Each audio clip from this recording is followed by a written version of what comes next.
Hello, and thank you for listening to Operation Agency Freedom, where we are bringing you top secret advice from the world's most badass digital agency owners.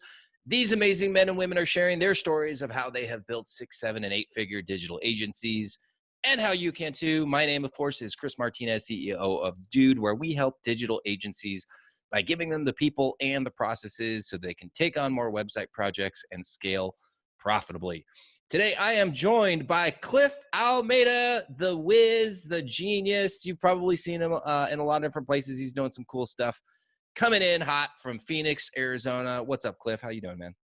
Dude, Chris, I'm doing great, bro. How you doing? Doing really well. Very, very happy to have you on the show. And, like you and I connected probably like a year ago. That's right. And I can't believe I hadn't gotten you on the show prior to this. And then you posted something about what's it called? My Web Audit. You posted something about My Web Audit, and I caught my attention. I was like, man, I got to get him on the show. So, Well, dude, I'm glad you connected, brought me back on. It's a pleasure to be here, and I'm really looking forward to this episode. sweet, man. So, like, as we start every podcast, we always do our little roundtable discussion, and I want to talk about something that's pretty well, it's definitely near and dear to my heart as well. But in terms of like the timing, it's a pretty hot topic right now, and that's of immigration. So, you immigrated to the United States as a kid. You were legally blind, on top of that, but you moved here from India. And so I would love to hear about your immigrant experience and moving to the United States. And then, just kind of talk about, some things that you're thinking about right now with today's like political climate and all the crazy stuff that's kind of going on in the United States. So just really quickly, like tell us all about how you came to the US from India. Yeah. So, look, I was born in India. My parents wanted us to have a better future, a bright future, and they felt that we'd be able to do that outside of India versus inside. My parents were teachers. They got a great opportunity to move to an island north of Australia called Papua New Guinea. It's actually the second largest island in the world. And if you follow anything on National Geographic, you've probably seen it come up. Yeah, definitely. So in '98, my parents were like, "Hey, look, Cliff, you're about to finish your senior year. We should move to the U.S. Let's migrate there. We have a lot of family here in the U.S." We were blessed enough to move to Oregon. I finished my senior year there in '99, and then decided to get into computer information systems. What's really neat, man, is like growing up overseas, coming to the US, realizing you can't call your friends, you need to leverage technology. So I built my version of Facebook in 1999, right? Where we could post photos, we used some chat applications that were open source to chat.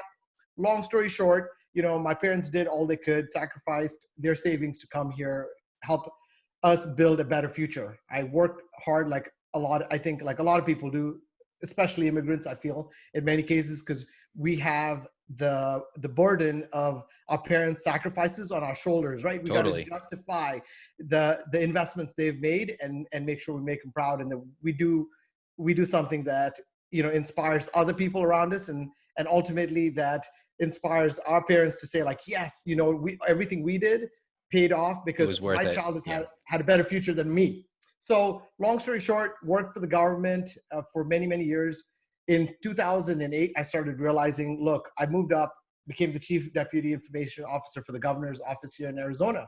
Realized that the agency life was looking more and more appealing because I got to figure out what freedom looked like for me. You run an agency, and you know that ultimately when you get it right, you have the time to do what you want, you have the finances to buy what you want, and then more importantly, you get to experience life with the ones that you love the way you want. And now when we fast forward, whatever, a decade plus over successful agency, running through life, building a SaaS, building that up successfully, we're in a climate where we started hearing a few years ago, what does it look like to let immigrants in, and what does life look like to give everyone an opportunity here, because immigrants keep taking jobs. And look, yeah, I hate that phrase, by the way, taking jobs. Drives me insane. And I do my best to empathize, right, on both parts, understanding where people come from. Yeah, here in Arizona, that phrase means nothing, because most of the people that are doing the landscaping jobs are people that are in California working the fields, right? They do something different. Without politicizing this, bottom line, man, like I look at myself and I look at organizations like yours, where I would make an assumption that you're an immigrant. Again, I don't know much about your background. I know you're based in Tijuana, Yeah. and your business, though, has served and helped hundreds of agencies grow, and them in turn add hundreds or millions of dollars back into the U.S. economy, right?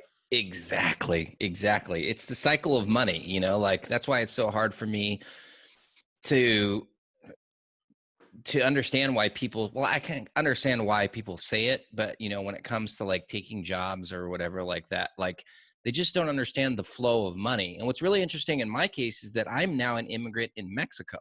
So from where I was born in the United States. I was born in Los Angeles, in Torrance specifically. My mom immigrated from Taiwan. My grandfather on my dad's side and my grandmother on my dad's side immigrated from Mexico. And then now I'm an immigrant here in Mexico. So I've just got like so many different perspectives on the way that things work. And so now I see, like we live in a global economy. It doesn't matter if you want to accept it or not. Like it's just the way that it is. Like we are a global economy and money is flowing across borders constantly. And at the end of the day, like we're all helping everybody. Everybody's kind of helping each other through this beautiful thing that we call capitalism.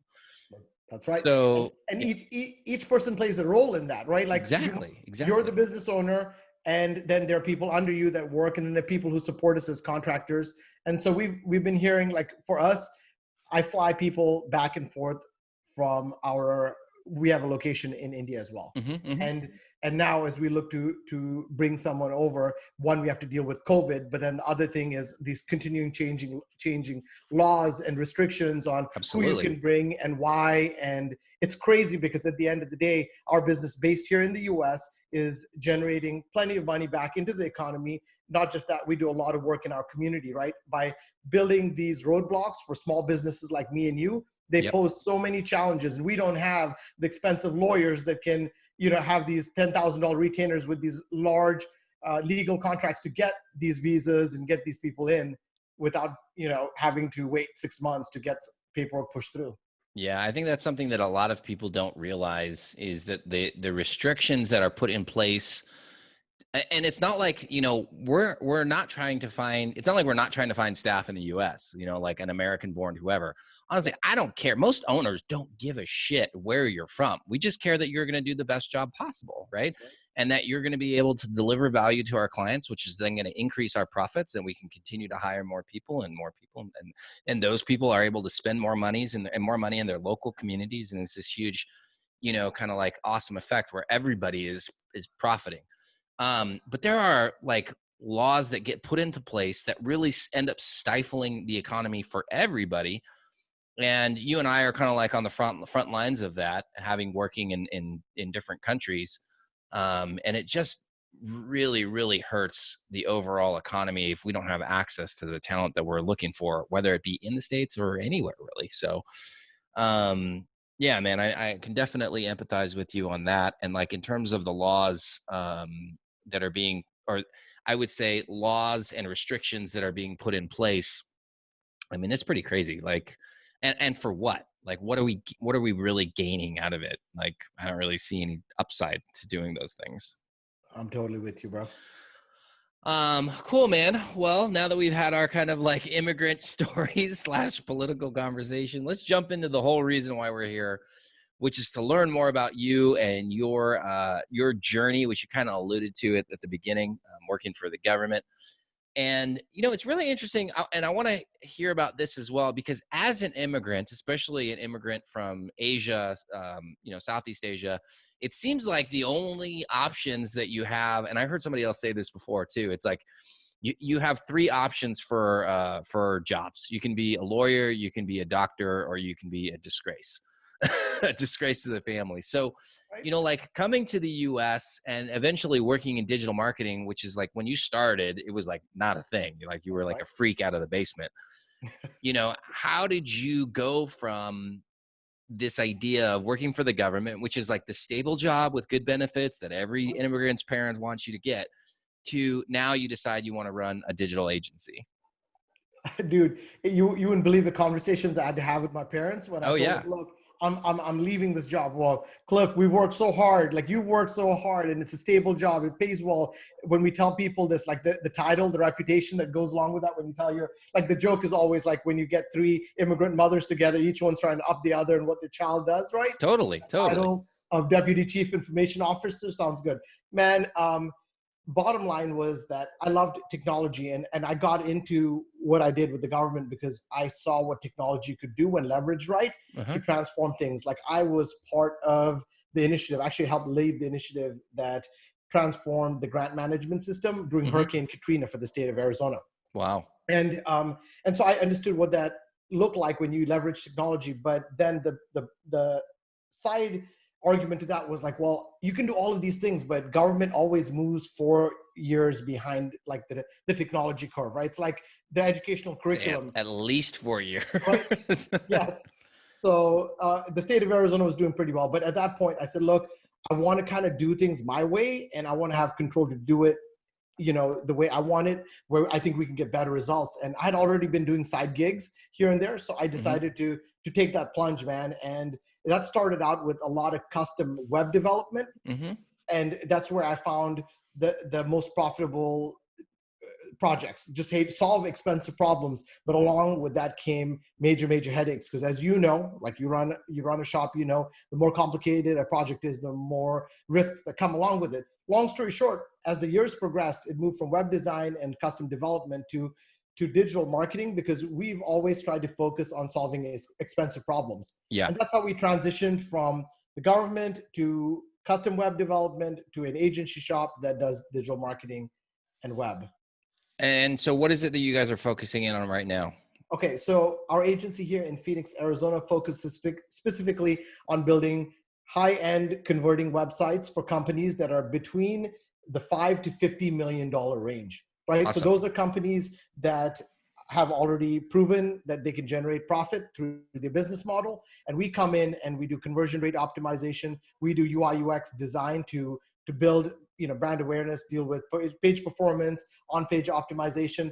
That's where we thrive. And that's like our superpower, helping companies that are in that range double, triple, quadruple their traffic and their business. Yeah, that's awesome, man. I mean, it sounds like what you're doing is pretty custom. Yeah. I mean, like a lot of these projects kind of vary from like the objective and kind of even the implementation, it varies from project to project.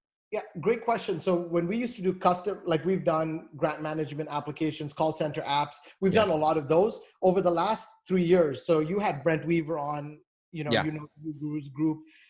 In 2015, I went through his program. And then shortly after, you also have had Troy on, like, dude, you know, like everybody in the space. And so I went through their programs, and then I started understanding, you know, that just because these projects brought in 200 or 300 grand didn't mean that they were the most profitable. So over the last 3 or 4 years, we've pivoted over to figuring out how to do value-based work.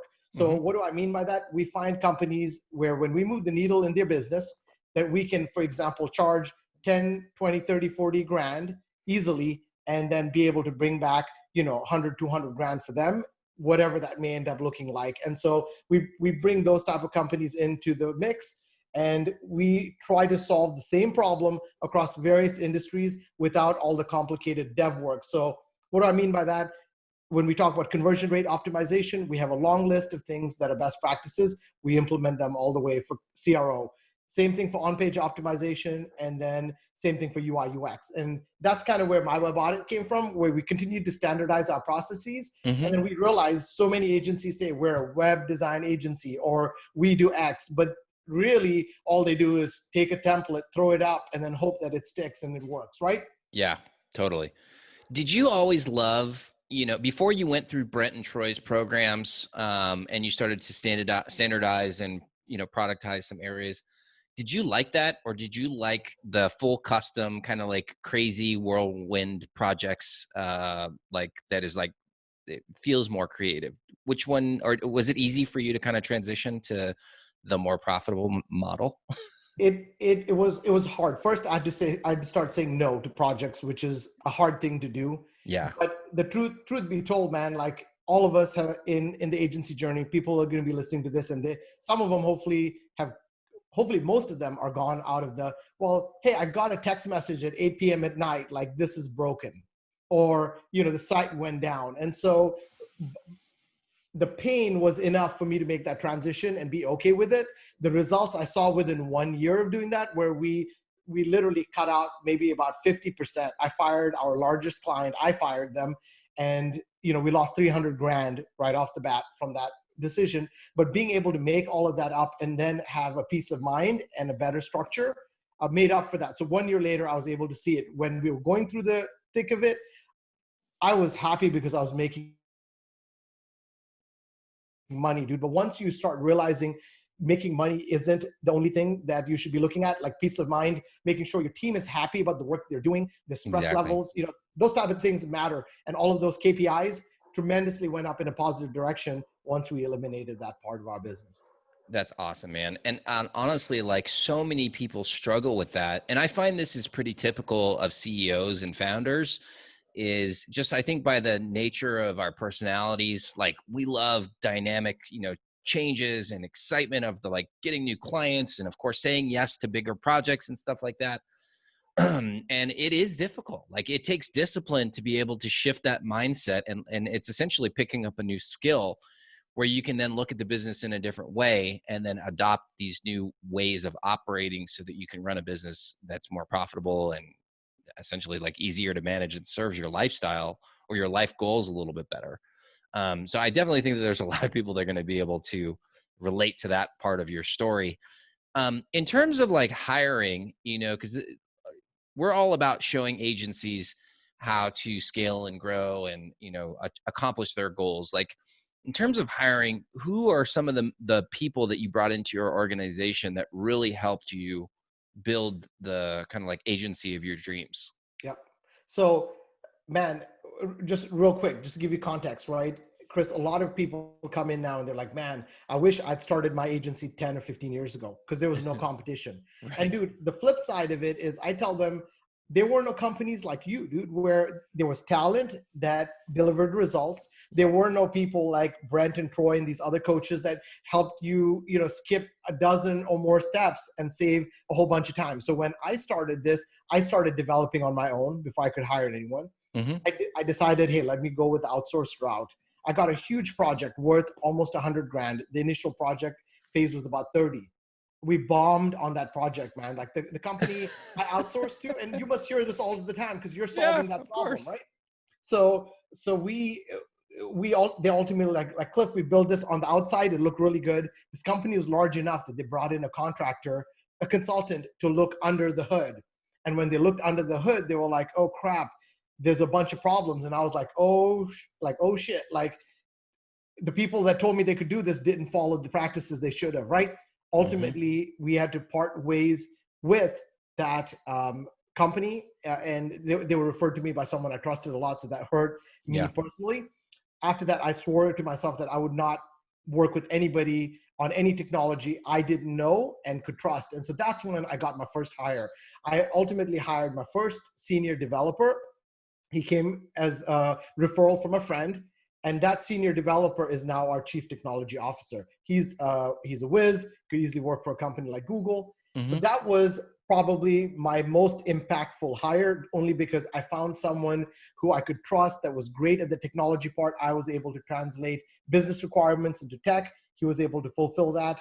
The next one after that was a project manager, because as well as other agencies, that at the end of the day, you have to start running your business while everything else operates, right? Yep. And projects continue to move forward. I don't have an assistant. I have a VA now. And that's been another big hire where I was able to say, look, first I was able to delegate all the stuff that I could do to someone who could do it better. That was my project manager and ultimately our CTO. But then I started realizing there was still low value work that I was doing, but I could easily get rid of that. And so I brought in a VA, and I would say over the last year, that's probably been the biggest hire that's changed my life, because it's helped me free up time from a dozen different things that I used to do that I probably never should have been doing. Yeah, let's talk about that a little bit more, because that's one of the big sticking points with owners when it comes to hiring their first assistant or VA, is they don't know what to delegate. They don't know what they should be taking off of their plate. What was your process to help determine what you should be passing off to that, executive assistant, VA, somebody who is going to help you take on those like low value tasks? Like, how do you even identify what those are? Yeah, great question. So for me, what I did was I just started tracking my week for a little bit and just writing the stuff that I didn't like to do, that I felt like a Loom video or a little process doc within 5 or 10 minutes could be delegated. That was number one. Mm-hmm. Number two, and the more important one, is I just started looking at what tasks. So, you have the $10, the $100, and I can honestly say in my case now, sometimes the $1,000 tasks. Mm-hmm. And so I said, look, I love the $1,000 tasks because they involve strategy and what I'm really good at. Most people are not going to be able to take this on. So I kept that. Then I looked at the $100 tasks and I said, do I hate this type of stuff? And if I hated it enough, I built the process to delegate it, because then I needed to really go into a little more detail. And all the $10 stuff, sadly, I'll admit, even to this day, there's probably a few $10 tasks that I do, but it just works for me. But everything else, I've just delegated out. And so over that week, I did it. And then every quarter, I just kind of go back and see where I'm slipping in a few areas. And then I'm like, okay, these 3 things need to be delegated back. And then that's how I work through that, bro. So all these things that you're talking about, honestly, like I've heard them from many other people before, and I'm going to, put myself in the perspective of an agency owner who's kind of been putting this stuff off. It's like, that you need to be doing this. How did you personally find the discipline to just sit down and just bang this stuff out? Because that's often the hang up, is that the owner has an excuse or whatever, like they can't find the way to get it done. What motivates you to get it done? It's simple, the results. So I'll tell you what, there was an amazing agency owner I know named Keith out of Zenman Media out in Denver. Mm-hmm. When about 5 years ago, he came on as a guest speaker to Brent's mastermind, and he walked through his processes for WordPress development. And I was like, damn, this is amazing. And literally I spoke to him. He was like, hey, Cliff, I'll give you the outline. You fill out the rest. And we spent probably 40 or 50 hours, dude, just taking our entire WordPress process and documenting it. And my project manager did most of it. My CTO dealt with the rest. Once we saw the results there, I totally believe in the importance and results in systemizing your processes to ensure that you get consistent results. That's how you can put 10 projects through and make sure you get the same results. Again, something you must have to do in your business as well, right? Yeah, so absolutely. Once I perceived the benefits, man, honestly, it's become easy for me. I do understand that mindset struggle, because what's one of the biggest problems agencies have? Lead generation. When I give them the methodology, like I say, what are your strengths? And then they tell me that. Then I say, okay, look, this form of lead generation would probably work really well for you. And they're like, I just don't know. And the same thing goes with systems and processes, dude. What I realized 3 years in a row, hiring and firing people, was I thought there was some sort of magical power where my VA would be able to read my mind and say, I need to do things just the way Cliff wants them to be done. And Ramit Sethi is another person who changed my mindset on that. And simply put, I realized just by spending 30 minutes a day for a couple of times a week, I was able to document processes that could be followed, man. And the results, you can see them in weeks and months easily. Yeah. Try something. Do you think that, like, I often see that there's usually got to be like some massive pain point or something like that. Something happens and you're like, I just can't do this anymore. Was there ever a moment for you like that where like something just happened and it just snaps and you're like, that's it, no more. Like, we're not going to take it anymore. We got to change. For me, that was my wife. Oh, really? Yeah, it was. So I have, two beautiful girls, and my wife was just like, hey, Cliff, we'd really have to discuss, the hours you're putting in the agency, and money was not the driver. Money's not been a driver in our agency for a while, so time was. And so, truth be told, once I evaluated the need of time versus money and realized that I needed to actually use my money to buy back my time, I made that decision, bro. And for me, that was my motivator. It may not be that for everybody else, but when your wife is like, hey, look, I'm not going to be able to deal with this anymore, that was it for me. No, heck yeah, man. Dude, that's perfect. Yeah. I mean, it's great that she communicated that to you as well. And kudos to you for actually, looking at that and being like, okay, yeah, I need to evaluate what I'm doing. Because oftentimes, and I see this especially with men, is that we just continue to push through, because we think that if we focus on the business, then that's going to free up the time, or you know, our spouse or someone that we love is then going to appreciate what we do more, and they'll like fall in love with us because of the hard work that we're doing. It doesn't work like that. Like, No, no. yeah. And So then starting, oh, I was gonna say, then starting the second business, right, the SaaS, yeah. and then still realizing I only still have the same amount of hours in the day was when I was like, okay, I have to change stuff around, and that's really the whole driver of time. Yeah, dude, that's the perfect segue, because I was just about to ask you, you know, so like really quickly, tell us about My Web Audit and what you're doing with that, because that sounds super, super cool. Awesome. Yeah. So My Web Audit, in simple terms, we help agencies generate more leads and close more deals by delivering valuable insights to business owners, right? That could be a website audit, e-commerce audit, Google My Business audit, SEO audit, you name them, right? We have a whole bunch of them.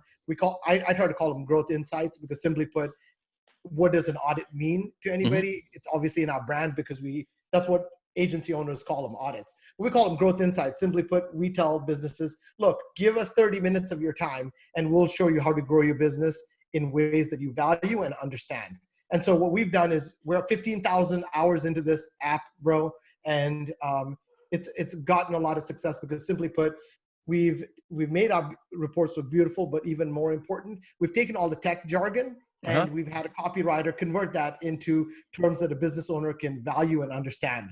And so that's what we built. We've automated and systemized all the stuff that we used to do, you know, manually for hours, and now systemize it into 10, 15 minutes of work that can be leveraged for sales prep. So when I'm getting on a call to speak to a client, or if I'm reaching out to someone on LinkedIn or Facebook and saying, hey, look, we can help you with this, here's how, that's the way we leverage it. That's awesome, man. I was literally just talking to a client the other day, and he was talking about, you know, like what are things that he can do to get his foot in the door. And, you know, so the web audit sounds like a great thing that agencies can then use as a foot in the door, kind of like, hey, let's start this conversation. I'll run an audit for you, and then you can kind of take it from there. Is that how a lot of people are using it? That's correct. So a foot in the door offer is, I guess your entire group knows what that is. And so simply put, we're able to step in, get our foot in the door, talk to them, add some value, build some trust, and then sell a low entry offer, which could be, you know, a discovery, going over the audits, maybe getting some retainer time with it, depending on what you're looking to offer. And then it's also a great way to cross-sell services. So for example, let's just say a company comes to you and says something like, let's just even talk about an existing customer. So an existing customer comes to you and says, hey, Cliff, you know, we've realized that we've got some page speed problems. So you run through our page speed audit, and then you can also include some of the SEO stuff. And then you speak to them and say, hey, look, these are the things, you're right. We identified these page performance problems, but we also noticed that your on-page SEO needs some work. Or we realized that we built this site a year and a half ago. Look, here's some conversion rate optimization strategies that can help you turn more of your visitors into leads, or customers if you're e-commerce, right? And the amazing part about our reports is, one, they add value. Two, they build trust. And the most important one here, Chris, when you're doing it with lead generation as a foot in the door, is it helps you establish expertise almost immediately. Because instead of telling people I do web design or I do SEO, you're showing them specifically pain points that they're dealing with and how you can solve it, right? Like a successful salesperson can help their customer envision what success looks like. And so when you can position these challenges and opportunities and literally tell them, look, if you solve these in a matter of weeks or days, you can see these results in these areas. That's a game changer. Dude, that's awesome. I love it. Well, everybody, you've been listening to Cliff Almeida. Cliff, what's the best way for people to get in contact with you? Look, our Facebook group is probably the best place. You can go to facebook.com/groups, search for My Web Audit, or go to My Web Audit. Cliff at My Web Audit is the best place for agencies to reach out to me. And you can check out myweboudit.com if you'd like a free trial of our application. All the features are loaded up there. And then for those of you all that are listening, that are part of Chris' community, reach out to us and just let us know you heard us on there, and we'll give you a special offer of 50% off for the first 3 months. If you decide to join, you'll not see that publicly. So just hit us up and let us know that you're part of the dude community, and we'll hook you guys out. Awesome, man. I appreciate that. And really quickly, last question, who would be the perfect person to reach out to you today? I would say an agency that's looking, an agency owner looking to grow their business by solving the lead generation and sales problems that they're having, and looking to have a solution that can quickly add value, build trust, and establish the expertise. That's the type of person that, we get the best results for.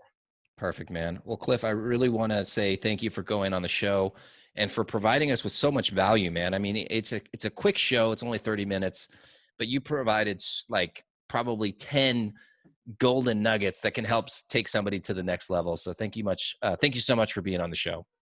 I really appreciate the invite, Chris. Cheers. All right. And then to all the listeners out there, thank you for tuning in today, and make sure that you return next Thursday and every Thursday for the next episode of Operation Agency Freedom.